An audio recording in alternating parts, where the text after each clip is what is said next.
Hey everybody, I just got back to the nut farm. That was friendly in my shot.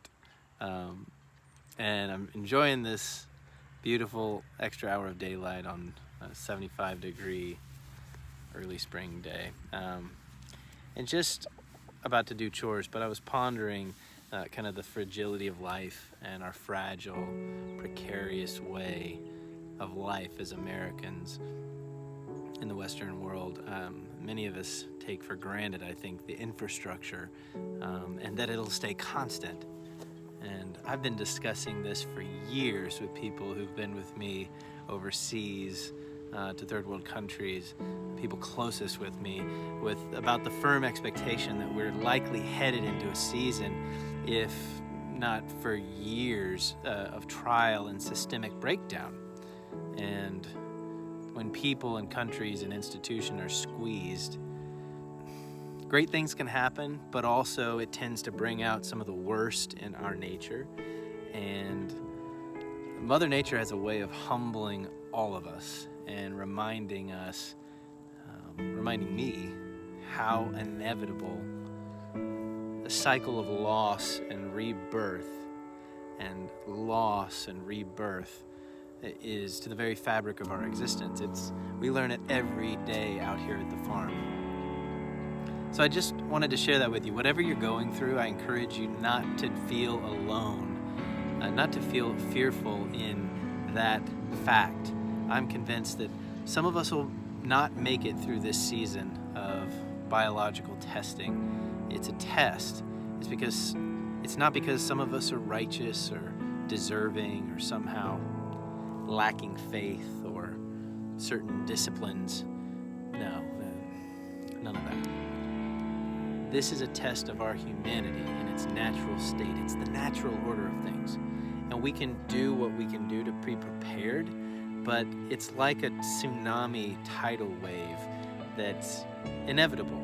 It's a force of nature, and it's gonna take its toll. And to me, the peace that passes all understanding, to me, it's a trust and in faith in God who loves us equally without regard for our status or our ability to ward off infection or live without fear. A little bit of natural concern is a good idea at this point, I think. So I don't know, I just wanted to share my thoughts about the fragility of our way of life and remind you to stay close to nature and the natural order of things. Maybe at the end of all of this, that's what we'll come away with. It's easy for me around our beautiful nature and our precious animals. But we want to welcome you too. So don't hesitate to reach out if you need advice on how to get closer to the natural order of things, how to capture stories and interesting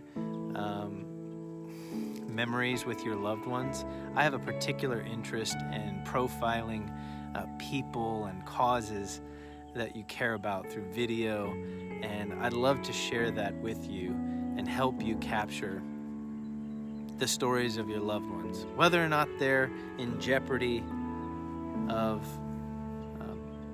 being impacted by this coronavirus or not. We're living through a remarkable period, and however terrible and seemingly unjust, those who make it through to the promised land will have a beautiful burden to honor the legacies of those we lose and somehow build a better world with those who've remained behind. I'll keep checking in with you, but this is my virus health update for today. The cat is wanting some love.